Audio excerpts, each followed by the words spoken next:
मैं चंद्रशेखर जोशी देवभूमि टुडे में आपका स्वागत है। डायबिटीज, ब्लड प्रेशर, हाइपरटेंशन से लेकर तमाम डिजीज, तमाम रोग आज की आधुनिक सभ्यता से जुड़ाव हो गया है। लेकिन रोगों की, तकलीफों की जो स्थिति है वो इससे कहीं आगे है। एक ऐसा रोग जिसको लोग पहले तो रोग मानने से, बीमारी मानने से या किसी तरह की डिजीज मानने से ही इनकार कर देते हैं, वो है मानसिक रोग, मनोरोग। लेकिन ये तेजी से बढ़ता और तेजी से पूरी दुनिया के लिए खतरा बनता हुआ मनोरोग। लेकिन इसको कैसे पहचाने, इसका इलाज कैसे हो, ये कितनी बड़ी चुनौती है और इस चुनौती से निपटने के लिए क्या उपाय, ट्रीटमेंट से लेकर रोजमर्रा के जो जीवनचर्या है, दिनचर्या है, हमारे आहार विहार है, किए जाए। हमारे साथ नामी मनोचिकित्सक डॉक्टर M.K. पंत साहब हैं, जो इन तमाम मसलों पर सरल तरीके से आम लोगों को समझाने की कोशिश करेंगे। डॉक्टर साहब, आपका बहुत स्वागत है। और आप साइकियाट्रिस्ट हैं, मनोरोग चिकित्सक हैं। एक ऐसी स्थिति, मनोरोग क्या है? स्ट्रेस, डिप्रेशन, एंजाइटी या इससे ऊपर, या इन सब के बीच में जो लकीर है वो कितनी महीन है? इन सबको लोग कैसे जाने? मैं सबसे पहले तो आप लोगों का धन्यवाद कहना चाहूँगा और मैं ये भी बताना चाहूँगा कि मैं एक शरीर रचना विज्ञान का भी एक्सपर्ट हूँ, मैं एनाटॉमी का भी एक्सपर्ट हूँ और उसके अलावा जो है मैं आपके साइकियाट्रिस्ट भी हूँ। देखिए, जहाँ तक आपने सबसे पहले बात की कि ये आने वाले समय के लिए बड़ा ही चुनौतीपूर्ण एक सेक्टर होते जा रहा है, क्योंकि जो साइकियाट्री के केसेस, जो कि मानसिक रोग से संबंधित जितने भी आपके केसेस हैं, वो धीरे धीरे करके अब आपके बढ़ रहे हैं। और इवन मैं आपको बताऊं कि कोई भी आपकी ह्यूमन बीइंग है, अगर वो हेल्दी भी है, और हेल्दी होने में भी जो है कहीं न कहीं पर कुछ न कुछ कंपोनेंट्स जो हैं उसमें कहीं न कहीं पर रोजमर्रा की अगर हमारी लाइफ में कुछ न कुछ आपके साइकियाट्रिक इशू, तो हम उसे नहीं कहेंगे, लेकिन मन से संबंधित उनको जो है पूरी तरीके से कहीं न कहीं पर कुछ न कुछ विकार, कुछ थोड़े ही समय के लिए क्यों न हो, वो भी आपके उत्पन्न हो रहे हैं। जहां तक आपने इसकी बात कही कि एंजाइटी है, डिप्रेशन है या अन्य जो मानसिक रोग हैं, इसके बारे में मैं आपको बताना चाहूंगा। देखिए, कुछ तो मानसिक रोग की ऐसी बीमारियां हैं जो बहुत लॉन्ग टर्म जो आपके होती हैं, जिसमें आपने नाम भी आपके इस चीज का शायद सुना होगा, जैसे सिजोफ्रेनिया है या आपके बाइपोलर डिसऑर्डर्स हैं। इन चीजों में जनरली साइकोसिस वाले कंपोनेंट्स आपके होते हैं। साइकोसिस का जो कंपोनेंट्स होते हैं, जैसे उसमें मैं आपको थोड़ा सा एलैबोरेट करना चाहूंगा। जैसे आपके उसमें, जैसे हम बाइपोलर की बात करें तो उसमें बहुत बार पेशेंट जो है बड़ी बड़ी बातें करता है, उसमें आपके वायलेंस के आपके फीचर्स भी आपके मिलते हैं। उनमें बहुत बार ऐसा होता है कि इसमें ही लगता है कि हम हैं, बाकी पानी सब कम है। इसके अलावा रात की नींद नहीं होती है। उसमें आपके बहुत बार ये भी देखा जाता है कि उसमें हाइपर सेक्सुअलिटी भी उसका एक बहुत बड़ा फीचर होता है। और क्योंकि दो पोल हैं, बाइपोलर हैं, एक पोल एक्सट्रीम आपके होता है कि बिल्कुल ही वॉयलेंट है, और एक पोल बिल्कुल ऐसा होता है कि बिल्कुल ही जो है वो बहुत ही ज्यादा सीधा साधा एकदम गऊ की तरह है। तो कभी भी अगर लॉन्ग टर्म के हिसाब से बार बार अगर इस प्रकार के अगर आपको सिम्टम, फ्लक्चुएशन इन द आपके जो है पर्सनालिटी और फ्लक्चुएशन, अगर ये सारी चीजें अगर आपको मिल रही हो, तो इस चीज के बारे में जरूर से आपके मनोचिकित्सक को जरूर से संपर्क करना चाहिए, क्योंकि इसमें बड़ी लंबी दवाएं इसमें चलती हैं, दवाएं इसमें छोड़नी नहीं होती हैं और इसका बिल्कुल इलाज होता है। इस चीज को हमें मानना चाहिए। दूसरी चीज, जो साइकोसिस की ही दूसरी जो बीमारी जो सिजोफ्रेनिया है, उसमें भी जो है काफी ज्यादा परेशानियां आपकी होती है। उसमें साइकोटिक लाइक सिम्टम्स उसमें आपके मिलते हैं। उसमें जो है कभी भी ये ख्याल रखिएगा, उसमें सबसे जो बड़ी बात जो उसमें होती है, उसमें थर्ड पर्सन हेलुसिनेशन हम लोग कहते हैं। उसमें जो है ऐसा लगता है कि पेशेंट तो बिल्कुल ठीक है, लेकिन कानों में आवाजें आपके उसके आती हैं। तो वो अगर उसको हम अकेले कमरे में अगर हम रखते हैं, बंद कमरे में या सॉरी अकेले कमरे में अगर आइसोलेटेड तरीके, ये मैं आपको बताऊं कि अगर सिजोफ्रेनिया के मरीज की अगर लगातार चिकित्सक की निगरानी में अगर प्रॉपर फॉलोअप के साथ अगर वो ट्रीटमेंट ले रहे होंगे, तो वो बिल्कुल मेंटेन रहेंगे। बहुत बार अप्स एंड डाउन इन साइकोसिस में काफ़ी ज़्यादा आते हैं, लेकिन अप्स एंड डाउन की सबसे बड़ी खासियत बात ये होती है, क्योंकि हमें डॉक्टर्स के साथ फॉलोअप में उनको दिखाने के लिए जब जब उनके द्वारा बुलाया गया हो, तब हमें ज़रूर से जाना चाहिए। हमें दवाएं जितनी प्रिस्क्राइब की हैं उनको दवा को खाते हुए ही हमें आपके डॉक्टर साहब के पास हमेशा जाना चाहिए। ऐसा ना हो कि हमने दवाएं ब्रेक कर दी और हम 4-5 दिन के बाद डॉक्टर साहब के पास आपके जा रहे हैं। तो मानसिक रोग में सबसे इन 2 बीमारियों की सबसे बड़ी खासियत बात ही यही है कि इनमें दवा को बिना ब्रेक किए हम लगातार इन दवाओं को हम आपके लेते रहें। जैसे बीपी है, शुगर की दवाएं हैं, जैसे लगातार आपके चलती हैं, वैसे ये दवाएं भी आपके जो है चलती हैं और मानसिक संतुलन को बैलेंस रखती है। डॉक्टर साहब, कोई भी व्यक्ति, चाहे बच्चा हो, चाहे अधेड़ उम्र का हो, चाहे वृद्ध हो, वो कैसे ये पहचाने कि वो इस ओर बढ़ रहा है? ये खतरा, अगर वो शुरुआत में उस आहट को समझ ले और फिर उसके बाद वो चिकित्सक के पास जाए, और जितनी वो देर करेगा उसका क्या असर होगा, और वो इस बात को कब कबूलता है कि वो इस गिरफ्त में आ रहा है कि वो मानसिक रूप से तकलीफ में है? देखिए, सबसे बड़ी बात है जो जहाँ तक रही बात सिम्टम्स की, मैंने आपको साइकोसिस वाले सिम्टम्स तो मैंने आपको बताया जो कि बाइपोलर और सिजोफ्रेनिया में लगभग आपके कॉमन होते हैं। कुछ चीज़ें बाइपोलर में ज़्यादा हैं, वायलेंस उसमें बहुत ज़्यादा होती है। अगर किसी भी प्रकार के कोई मरीज अगर इस प्रकार के, जैसे आपके बिना बात के शक करना, बार-बार आपके शक करना, बार-बार जैसे घर से जो है रात्रिचर जैसे अगर विचरण आपके कर रहा होगा या आपके अपने आप से बातें कह अगर वो कर रहे होंगे, जैसे अगर उनको मैंने जैसा कि बताया। इसके अलावा जैसे आपके जो एंजाइटी या डिप्रेशन वाले होते हैं, अगर उनको बार-बार जैसे बार-बार अगर वो जैसे सोच जा रहे हों, बार-बार आपके सोच जा रहे हों, बार-बार पेट से संबंधित उनको आपकी परेशानियाँ भी आपकी हो रही हैं। इसके अलावा बार-बार उनको जो है सर में भारीपन अगर आपके हो रहा हो, और उसके अलावा रात की नींद अगर आपकी नहीं हो रही हो, क्योंकि रात की नींद एक ऐसी चीज़ है जो सभी साइकियाट्रिक प्रॉब्लम में बड़ी कॉमन सी चीज़ है आपकी। तो रात की नींद से भी हम बहुत बार आपके पता लगा सकते हैं, क्योंकि ठीक है 1-2 दिन आपकी नींद ना आए वो एक अलग बात है, लेकिन अगर लंबे समय से अगर नींद नहीं आ रही है तो एक अलार्मिंग आपके साइन, सबसे पहले नींद ही आपकी बहुत बड़ा साइन होता है। इसके अलावा अगर आपको सुस्ती, उदासी, मायूसी बहुत लंबे समय से आपके बनी हुई है, अगर सपोज कीजिए आपको सुस्ती, उदासी, मायूसी कम से कम आप ये मान के चलिए लगभग जो है आपके 20-25 दिन, 1 महीना, 1.5 महीने से ज़्यादा अगर आपकी बनी है, खासकर तो वैसे 2 हफ्ते से ज़्यादा ही जो है सुस्ती, उदासी, मायूसी बनी हो, तो तब एक बार ज़रूर न ज़रूर आपकी जो है मानसिक रोग विशेषज्ञ से संपर्क करना चाहिए। क्योंकि रोज़मर्रा की लाइफ में कहीं न कहीं पर जो है हम लोग मानसिक अवसाद के शिकार हम लोग आपके हो जाते हैं, तो उसको आइडेंटिफिकेशन करना चाहिए। बच्चों में खासकर आजकल, क्योंकि हम जैसा कि देख रहे हैं जो परिवेश और ये सारी चीज़ को लेके बच्चों को ये है, क्योंकि आजकल विभिन्न प्रकार के जो नशे जो आपके कर रहे हैं, इन सब चीज़ों को आइडेंटिफिकेशन या इन सब चीज़ों को मैं आपको बताऊं कि अगर बच्चे की परफॉर्मेंस अच्छी नहीं आ पा रही है, या बच्चा बहुत ज़्यादा चिड़चिड़ा आपके हो रहा है, या बच्चा में अगर ये मान के चलिए कि खाना वो आपके नहीं खा रहा है और भूख उसको नहीं लग रही है, पहले से वज़न आपके घट रहा है, और पहले से जो है वो जैसे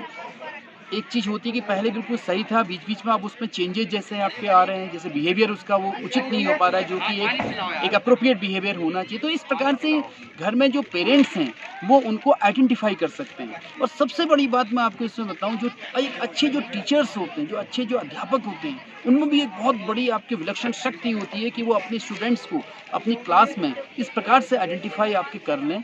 ताकि जो है कल के दिन वो भी एक उनको आइडेंटिफ़ाई करके प्रॉपरली उसको, जो आपके डॉक्टर साहब लोग होते हैं उनके पास, या जो आपके काउंसलर्स जो आपके होते हैं उनके पास, उनको ज़रूर से आपके पेरेंट्स को आपके मोटिवेट करके उनके पास ले जाएँ, ताकि हम इस प्रकार के क्लासेस से लेकर, एक परिवार से लेकर, परिवार में हमारे पेरेंट्स और आपके स्कूल में हमेशा आपके अध्यापक, इन दोनों कामों को जो है बहुत अच्छे तरीके से समाज भी जो है आपके कर सकते हैं। और मैं आप लोगों के माध्यम से एक चीज़ और भी मैं बताना चाहूँगा कि DTC, इसको मैं DTC कहता हूँ, जिसका नाम है डाइनिंग टेबल कम्युनिकेशन।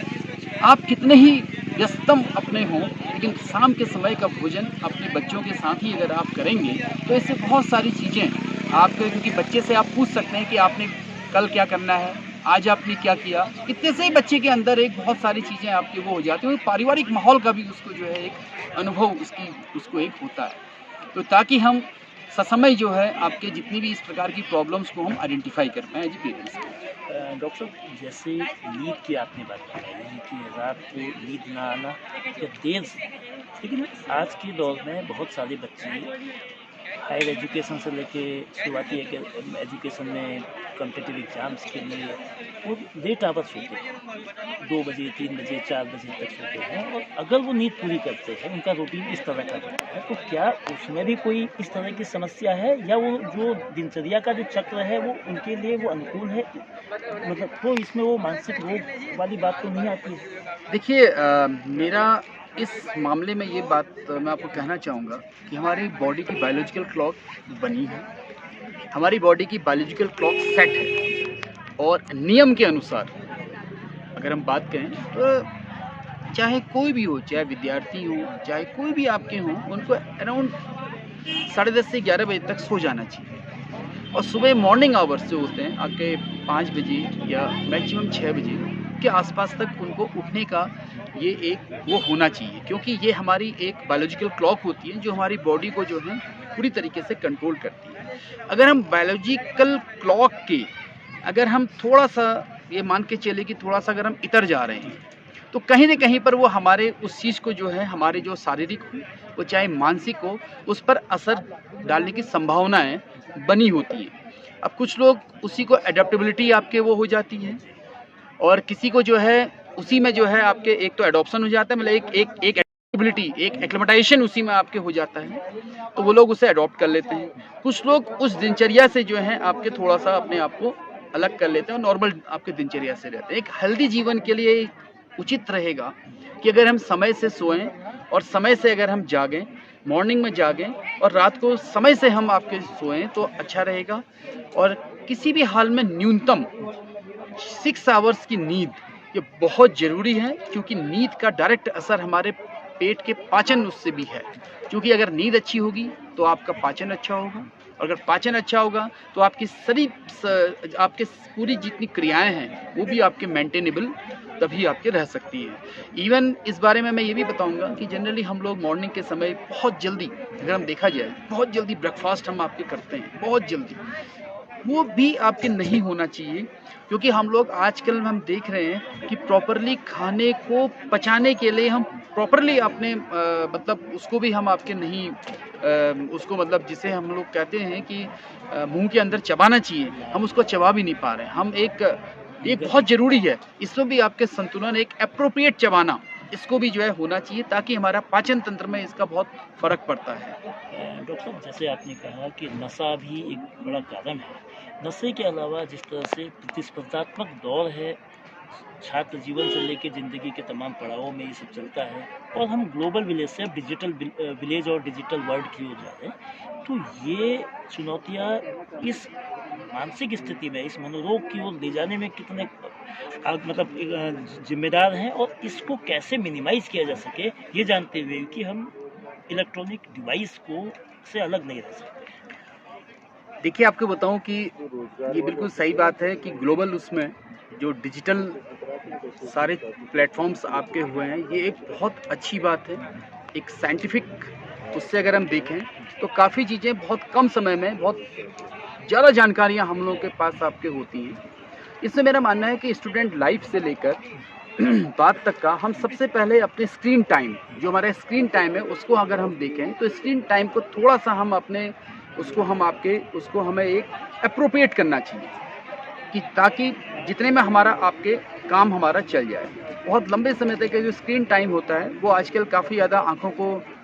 उसमें आपके प्रभाव डाल रहा है। आँखों में भारीपन भी आपके हो रहा है, आँखों में ड्रेनेज भी आपके हो रही है, और इवन बहुत सारे पेशेंट्स ऐसे भी होते हैं जिनको हेडेक भी इस समय जो है हो रहा है, क्योंकि मानसिक में भी मैंने भी इस प्रकार की काफ़ी चीज़ें जो हैं देखी थी। इसके अलावा जो आप बता रहे थे कि स्टूडेंट लाइफ से लेकर पुस्तक का जो संघर्ष वाली चीज़ें हैं, मैं इसमें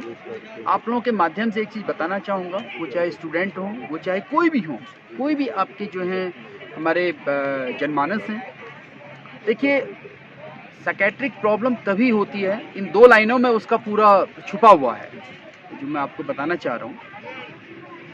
कि हर किसी की आकांक्षाएं होती हैं और हर कोई हर चीज़ अचीव करना चाहता है, और करना भी चाहिए,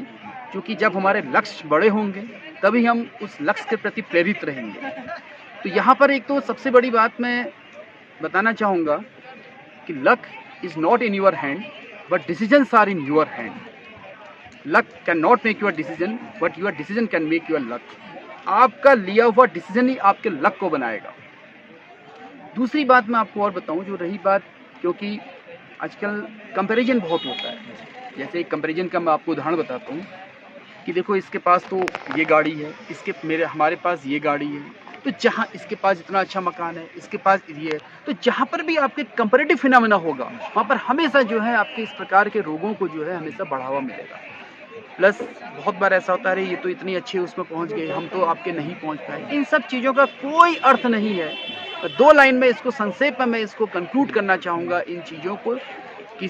संघर्ष से सफलता का जो मेन चीज़ आपकी ये है कि हर स्टूडेंट को, हर किसी को, जो भी किसी भी फील्ड में है, कि सबसे पहले जो पसंद है उसे हासिल करना सीखो। सबसे पहले जो पसंद है उसे हासिल करना सीखो, नहीं तो जो हासिल है उसे पसंद करना सीखो। क्योंकि अगर आपके पास जो हासिल है उसको अगर आपने पसंद कर लिया तो आप कभी भी जो है, मैं कहता हूँ कि मानसिक रोगों से आप बचे रहोगे, क्योंकि वही आपके लिए सब कुछ है, क्योंकि आपने उसको पसंद कर लिया है। डॉक्टर साहब, साइकेट्रिक का जो मामला है ये लोगों को बहुत देर में पता चलता है। एक दूसरा, उत्तराखंड की जो भौगोलिक स्थिति है इसमें 9 जिले पूरी तरह से पर्वतीय हैं, ऑलमोस्ट रिमोट है। स्वास्थ्य की सुविधाएं सरकारी और निजी दोनों स्तर पर ठीक नहीं। तो किसी को कोई दिक्कत है तो अधिकांश जगहों में मनोरोग विशेषज्ञ नहीं है, जिला अस्पताल से लेके, तो वो पेशेंट या ऐसे कोई प्रारंभिक लक्षण दिख रहे हैं तो कहाँ जाए कि वो तत्काल सही जगह पे पहुंचे, वो ऐसे गलत फहमी या गलत जगह जाके अपना और इसमें समय जाया ना। देखिए, मैं सबसे पहले तो मैं आपको ये चीज़ बताना चाहूँगा कि अगर हम देखें, हम भौगोलिक परिवेश की बात करें, तो मैं आपके माध्यम से बताना चाहूँगा कि साइकेट्रिक पेशेंट में सबसे पहले घर परिवार, जो भी जनमानस हैं, वो अंधविश्वास को सबसे पहले छोड़ दें। क्योंकि बहुत बार हमने देखा है, मैंने इसमें देखा था रूटीन उसमें, बहुत लोग कहते हैं हम इनको हम इनसे वो ले लेते हैं, जैसे कोई बाबा होते हैं या कोई आपके कुछ आपके कहते हैं कोई वो लोग होते हैं जो लोग झाड़ फूँक और इधर सब चीज़ों को करते हैं, उसी में हम सबसे ज़्यादा समय हम उसमें आपके बिताते हैं। इसको कुछ घर का देवता लग गया या घर का आपके ये हो गया। जब कभी भी जो मैंने लक्षण बताए थे, किसी को भी इस प्रकार के लक्षण हों, उन्हें सबसे पहले किसी भी डॉक्टर साहब के पास, जो फिजिशियंस होते हैं, ये फिजिशियंस हमारे पास हैं, उनके पास आप जा सकते हैं। क्योंकि देखो, सभी की पढ़ाई लगभग एक ही ऐसी होती है, क्योंकि सभी लोग आपके डॉक्टर्स होते हैं। तो चूँकि हम अपना समय जो समय को हम व्यतीत कर देते हैं, वो उस अंधविश्वास के उसमें जो हम लोग काफ़ी अपना समय व्यतीत कर देते हैं। तो मेरा ही मानना है कि हम अगर तुरंत किसी भी आपके डॉक्टर साहब के पास चले जाएँ, उनसे हम आपके डिस्कस कर लें, जो भी आपके फिजिशियंस हों, जो भी उनसे डिस्कस कर लें, तो इसका ऐसी बात नहीं है, उसका सॉल्यूशन आपको वेल इन टाइम जो है निकल जाएगा। और चूँकि हम अंधविश्वास में ज़्यादा समय हम लोग बिताते हैं, तो वो हमारा समय जो है थोड़ा-सा उसको वो कर देता है, जो प्राइम टाइम जो आपके होता है। डॉक्टर साहब, एक आखिरी सवाल। चिकित्सा पहलू अपनी जगह है, जो इस तरह के मनोचिकित्सा है, इसके अलावा इसमें दिनचर्या, जीवनचर्या और साथ में आध्यात्मिकता को मिलाकर, अंधविश्वास नहीं, जो आध्यात्मिकता में जो मेडिटेशन है और भी तमाम आपने बताया कि संतुष्टि का भाव होना चाहिए, तो इन सब को कैसे जोड़ा जाए, एक संतुलित जीवन कैसे जिए इस रोग से बचने के लिए, और हमारे आहार व्यवहार में किस तरह के तत्व होने चाहिए। देखिए, मैं आपको इस बारे में बताऊँगा। सबसे बड़ी बात है इसमें सेल्फ अनुशासन। जब सेल्फ अनुशासन आ जाएगा तो वो अनुशासन हर लेवल में आएगा। वो चाहे आहार में अनुशासन हो, वो चाहे आपके सेल्फ में, आपके कार्यकलापों में अनुशासन हो, वो आपके जो हैं, आप ये समझ लीजिए कि आप किस परिवेश में आप उसको वो कर रहे हैं, तो हर जगह एक आपके अनुशासन हमें चाहिए। हमें नींद में भी आपके नींद का भी हमें अनुशासन चाहिए, जैसा कि मैंने आप लोगों को इसके बारे में बताया। तो मेरा तो ये मानना है कि इसमें सेल्फ अनुशासन, अपना टाइम टेबल, अपने जीवन की दिनचर्या, अपनी बायोलॉजिकल क्लॉक के हिसाब से वो आपकी सेट होनी चाहिए। क्योंकि ये सेल्फ अनुशासन अगर आपके रहेगा तो हमें नहीं लगता कि फिर कहीं पर कोई अगर आपके इस प्रकार की कोई प्रॉब्लम्स आपके आएंगी करके। बहुत धन्यवाद साइकेट्रिस्ट डॉक्टर M.K. पंत साहब, जो एनाटॉमी और साइकेट्रिक्स दोनों ही मामलों के विशेषज्ञ हैं, मरीजों को भी ठीक करते हैं और नए डॉक्टर्स को तैयार भी कर रहे हैं। जो नसीहतें, जो दिशा, जो लक्षण और जो रोग से बचाव के जो उपाय बताए हैं उनका पालन करते हुए जीवन को अनुशासित दिनचर्या और तत्काल वो चिकित्सकीय परामर्श लें, उससे वो जो दिक्कतें हैं मानसिक रोग की, मनोरोग की, वो कम होंगी और समय पे इलाज से उनका जीवन सेहतमंद होगा।